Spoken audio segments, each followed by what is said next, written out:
Bose and NIOS difference பார்த்தீங்கன்னா, BOS established on September 2020, NIOS established on November 1989. BOS and NIOS வந்து பார்த்தீங்கன்னா April and October 2 times exams இருக்கும். Fees வந்து almost சேமாக தான் இருக்கும். போஸுக்கும் என்ஐஓஎஸ்க்கும் fees almost same. BOS exam ஆன்லைனில் நடக்கும், வீட்டில் இருந்தே நம்ம எழுதிக்கலாம். என்ஐஓஎஸ் வந்து ஃபிசிக்கல் எக்ஸாமினேஷன் தான் நடக்கும், சென்டர்ஸில் தான் நடக்கும். ஒவ்வொரு டிஸ்ட்ரிக்ட்லையும் இருக்கிற கேந்திர வித்யாலயா ஸ்கூல்ஸில் தான் அந்த எக்ஸாம்ஸ் நடக்குது. BOS and NIOS on demand exam facilities அவைலபிளாக இருக்குது. And BOS and NIOS transfer of credit TOC பண்ணிக்கலாம். NIOS credit transfer up to 2 subject வரைக்கும் பண்ணிக்கலாம்.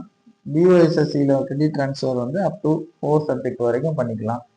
BOSSC open school system is recognised by NIOS. NIOS recognized by Government of India. BOSSC 10th பண்ணி BOSSCல 10th பண்ணிட்டு 12th வந்து NIOSல பண்ணிக்கலாம். BOSSC அண்ட் NIOS syllabus almost ரெண்டுமே சேமாக தான் இருக்கும். BOSSC அண்ட் NIOSல TOC ஒரிஜினல் மார்க் ஷீட் கம்பல்சரியாக சப்மிட் பண்ணணும். என்ஐஓஎஸ்ல வந்து பார்த்தீங்கன்னா 10th படிக்கணும் அப்படின்னா எலிஜிபிலிட்டி 8th படிச்சிருந்தாலே போதுமாக இருக்கும். நீங்கள் 8th படிச்சிருந்தா 10th படிக்கலாம்.